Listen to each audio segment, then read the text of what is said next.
and is eventually representing you in Congress, will be representing one of the fastest growing districts in the country.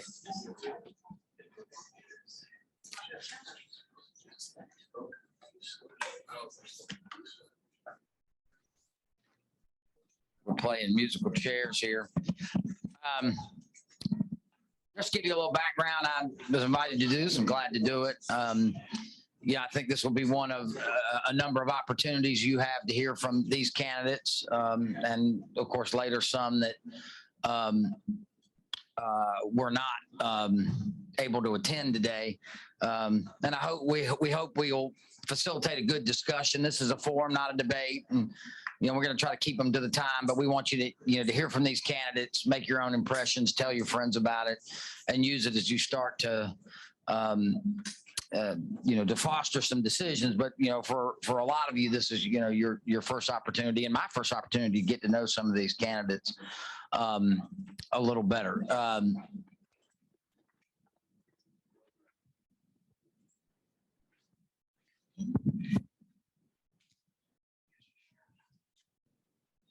Okay, thank you very much. Starting with, we'll just go down my left, starting with Ms. Elmers. Just introduce your name, then we'll come back and do opening statements. Hi, I'm Chad Slotta. It's good to be here with you. Van, we will start with you on that end to do opening statements. Good. Thank you.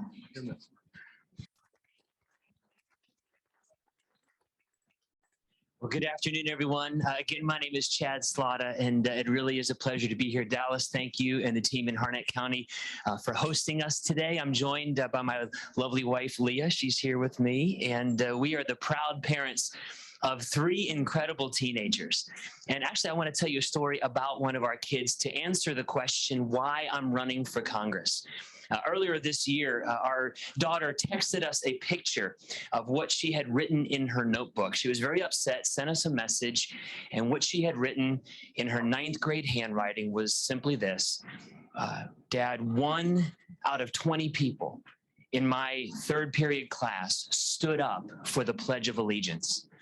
And then she wrote, I was the only one.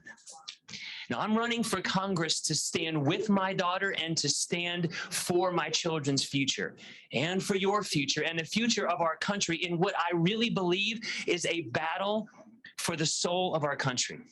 Now, I spent the first 20 years of my career as a pastor, the last 7 as the senior pastor of a church that we planted in Wake County, where I live today.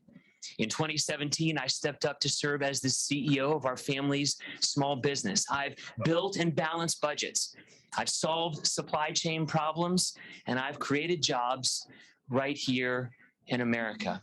And now I'm running to represent you and to return power back to we the people, to restore wisdom and sanity and civility back to government, and to realign America with the Judeo-Christian values, the constitutional conservative principles, and the America First policies that have made us great. Now, like you, I'm very concerned about the direction of our country. We have a political class for whom politics has become their religion and government, not God, is their savior. We have unelected bureaucrats telling parents what they're allowed or not allowed to teach their children. We have gas prices and food prices at an all-time high, record inflation. I think the only thing dropping in price right now is fentanyl, and that's because it's pouring across our open southern border in record amounts, killing 100,000 Americans every year. And we'll continue down that road if we don't stand for the sanctity of life, stop big government socialism, secure our streets, our borders, and our elections, support parents' rights in education, and safeguard our speech. I'm running for Congress to create an America in which all 20 of my daughter's classmates would be proud and honored to stand and pledge allegiance to the flag. It's an honor to be here. Thank you. Thanks, everybody, for their opening statement. We're going to run through a few questions here, kind of in the rapid fire, so we're looking for about a 30-second to 1-minute answer. And I want to start on the issue of Ukraine. if you could tell us one thing that the United States and the Biden administration is doing right with the situation in Ukraine, and one thing that we are doing wrong and should you do different. And we'll start with Chad, go back, and then come to you. Yeah, thank you. First of all, we would not be in this situation that we're in today if President Trump were still in office. You know, it's really interesting. He said last week, it was fascinating. He said it was my personality. People used to accuse me. He said people accuse him of getting us into wars because of his bombastic personality. When the truth is, it was his personality that kept us out of so many wars. 0 wars were started under his leadership. And sadly, we see the decisions that Joe Biden has made, especially declaring war on the fossil fuel industry, has enriched Vladimir Putin. The disastrous and the deadly withdrawal from Afghanistan emboldened Vladimir Putin. And now the one thing that I'm very proud to see that we're doing here in the United States is we're standing with the people of Ukraine. I'm thankful for that. But for many years, beginning with President Reagan and through President Trump, we had an understanding that we would, as a foreign policy perspective, stand for peace through strength. And that's what we need to return to today. What is the one thing? Thank you, Jessica. It's a show of hands question. Do any of our candidates believe that U.S. Air Force-based troops ought to be enforcing a no-fly zone in Ukraine? The United States? Yeah, the United States. Our military. Does anybody think that our military ought to be involved in a no-fly zone in Ukraine? All right, so we have some agreement there. Okay, thank you. Now, another show of hands, or not a show of hands. The first vote, if you are ultimately elected in this race, would be for what I think all of us would hope is a Republican U.S. House Speaker. Anybody here planning to not vote for the current House Minority Leader, Kevin McCarthy? Well, we got some agreement here. Okay. Now, I'm going to start with this question to Devan and work our way back. A question about our situation on the border and immigration. All of these candidates are certainly for doing something about the uncontrolled border on the South, as we've all seen. At the same time, as you drive through Johnston and Harnett counties, you still see tobacco fields. You still see people in need of labor. And closing the border does not necessarily fix the immigration system. So my question is, besides securing the border, if we could do that, what needs to happen next to make sense out of America's convoluted immigration system? Devan, we'll start with you. We absolutely need a merit-based immigration system. We need to finish the wall, and we need to say no to blanket amnesty. Now, for so many years as a pastor, I walked through with a number of families who immigrated to the United States legally. I remember a good friend of mine from Brazil who brought his family. They walked through the legal process to become citizens of this nation. And when they were naturalized, it was one of the most proud and special days that we got to celebrate with our dear friends. And that's the American dream. That's what we're hoping for here in the United States of America. You know, if you play back the video in your mind from 2020, every Democrat-run city where the churches were closed and there was rioting in the streets, you saw 3 things. You saw a failure to keep faith with the American people and keep people safe. You saw a failure to stand with law enforcement. And you saw a refusal to enforce the laws that are already on the books. And we can see those same 3 things happening at our southern border, and they need to change. We need to protect the American people. We need to stand with our law enforcement officers who are guarding our border. And we need to enforce the laws that are already on the books. Jessica, we'll start with you on this question and work down this way and go back to the other end. And certainly feel free to disagree with my premise of the question here.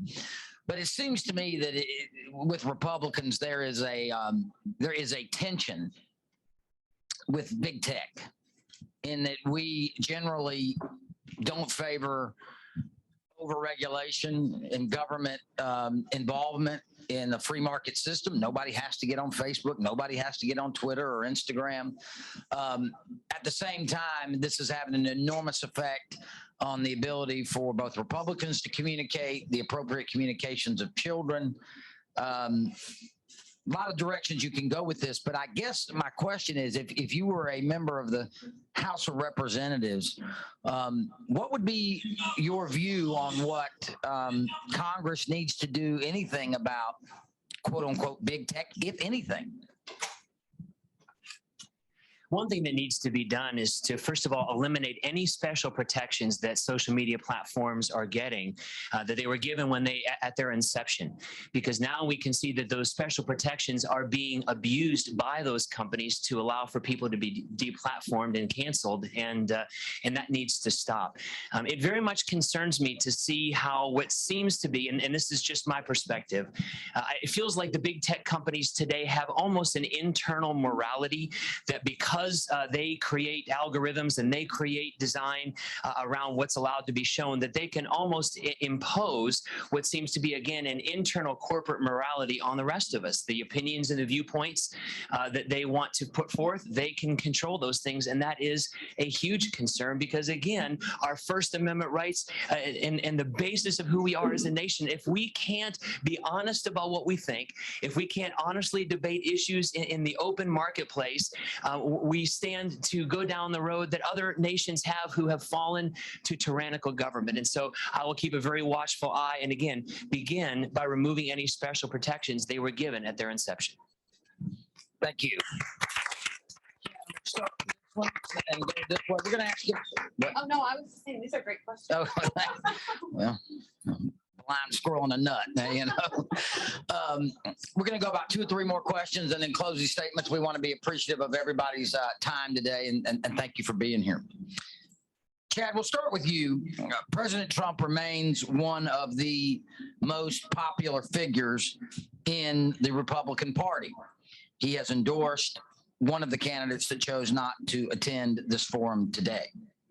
On the other hand, Mr. Trump continues to focus much of his anger on the previous election, and he continues to be a divisive figure in the country.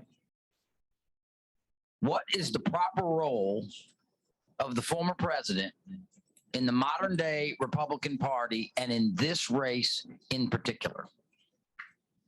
Well, I begin and just say that when I have a chance to sit down with President Trump, I'll have 2 bones to pick with him. Number one, he endorsed someone other than me in this race, and the other is that he didn't fire Anthony Fauci when he had a chance. So I look forward to talking to him about that. But listen, President Trump, if you look at the way our country was and the condition we were in at the end of his presidency relative to the beginning of his presidency, you could see that we were at historic low unemployment rates. Our economy was booming.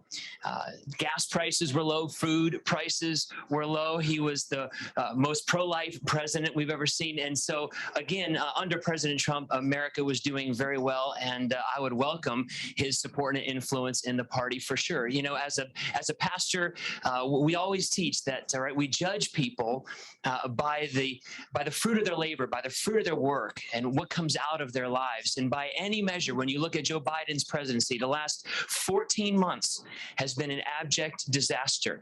And so I think all of us would welcome the fact that the president who made America great again and got us on track would welcome him to return and get us back on track. Yeah. Thank you. That's everybody. So this new district that contains, I had a nice tour of it on the way down here today, the southern parts of Wake County, fast growing, moderate Republicans, a lot of liberals, the parts of Harnett County, all of Johnston and all of Wayne. It seems to me is somewhat of a microcosm of a lot of what we see in America and particularly North Carolina.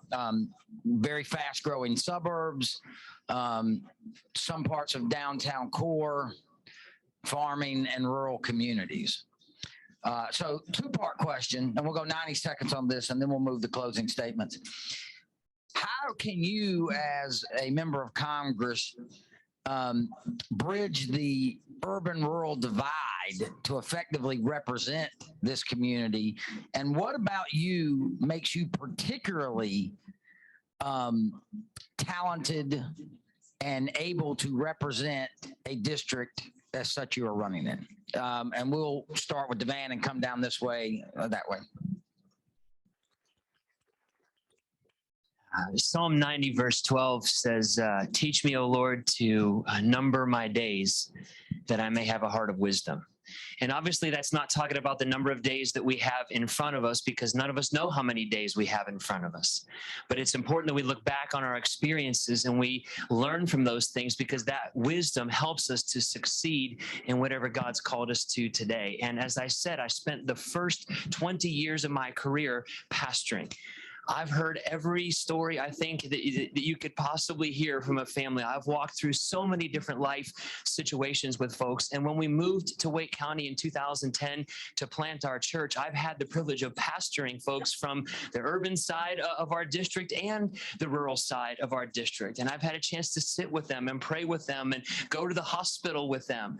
And now I've had the privilege to run a small business. And so the new companies and the businesses that are coming in, the way that our economy is changing and growing, I'm very well suited after, again, having built and balanced budgets. I've solved supply chain problems. Our company is actually a 100% United States-based company, and we ship elsewhere in the world. So I understand, even on a global scale, what the supply chain problems that we're having in the country today. I'm very well prepared for those. And after being married 24 years to my wife, Leah, and raising 3 children, I understand all the families that are moving in here and the challenges that they're facing. As a matter of fact, I've spent since last September addressing the Wake County School Board on a number of occasions, fighting for medical freedom, fighting to get pornographic books taken out of our schools, and fighting against some very racially charged material. So I've been on the family, the business, the pastoral side. I'd be very well suited to represent you in Washington. Thank you. Thank you very much. That's going to wrap up our Q&A part of this. But before we move into closing sections, let's give a big round of applause for all these candidates.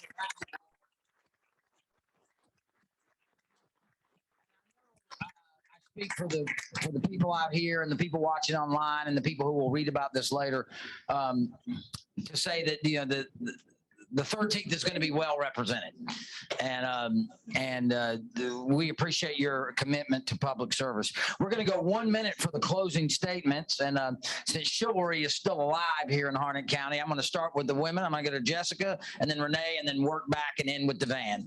So Jessica, 1 minute, close us out here. Thank you. My wife and I have been praying for you and for all the people in our district. And we've spent 90 minutes today talking about why we need prayer, the challenges that are facing our state and our nation, and why we need new leadership in Washington. And not just leaders who will vote the right way or who will check a box, but leaders from the core of who they are will make the wise decisions necessary to realign our country with the Judeo-Christian values, the constitutional conservative principles, and the America First policies that have made us great. When we push back from social media and turn off cable news, when we set down our phones and really take stock of God's blessing in our lives, can we just remember that we live in the United States of America? We are a great and noble nation, the greatest in all the earth. My name is Chad Slotta, and I'm running again to create an America where all 20 of my daughter's classmates will stand proud and pledge allegiance to the flag. And I ask that you stand with me. Thank you.